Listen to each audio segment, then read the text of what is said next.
ওই সেদিনে যে শোল মাছটা জাবলাতে পড়েছিলাম, সেইটারই আজকে রেসিপি বানাবো আর কি। তো তোমরা দেখতে থাকো। শোল মাছটা তো বাবা ধরেই নিয়েছিল, আর খুব একটা বড় ছিল না, ছোটই। তো আমার তো খুব আনন্দ ছিল, তো আমি আনন্দে লাফালাফি করছিলাম, কারণ ভাবতে পারিনি যে মরা মাছ গাঁথাতে মরা মাছে শোল মাছটা খাবে। তো মরা মাছই গাঁথা ছিল, তাতেই শোল মাছটা খেয়েছে।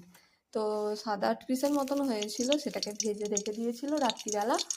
আর তারপরের দিন সকালে রেসিপিটা বানিয়েছিলাম। গরম তেলের মধ্যে কয়েকটা চেরা কাঁচা লঙ্কা আর একটু এলাচ দিয়েছিল। মশলার মধ্যে রেডি করেছিল আদা রসুন বাটা, পেঁয়াজ আর টমেটো কুচি, আবার টমেটো বাটা। তো সেই তেলটার মধ্যে পেঁয়াজটাকে দিয়ে ভালো করে নেড়ে নিয়েছিল। এই গুঁড়ো মশলাগুলো ডাইরেক্ট না দিয়ে একটা বাটিতে মা জল দিয়ে ফেটিয়ে নিয়েছিল, সেইটা ঢেলে দিয়েছিল। পরে পেঁয়াজ ভাজাটা একটু একটু হয়ে এলে তাতে রসুনটা দিয়ে, রসুনটাও হালকা করে ভাজা হয়ে গেলে তখন টমেটো বাটা আর টমেটোটা পুরো দিয়ে দিয়েছিল। দিয়ে ভালো করে কষতে থাকছিল। ভালো করে কষলে না রান্নার স্বাদটা খুব ভালো হয়।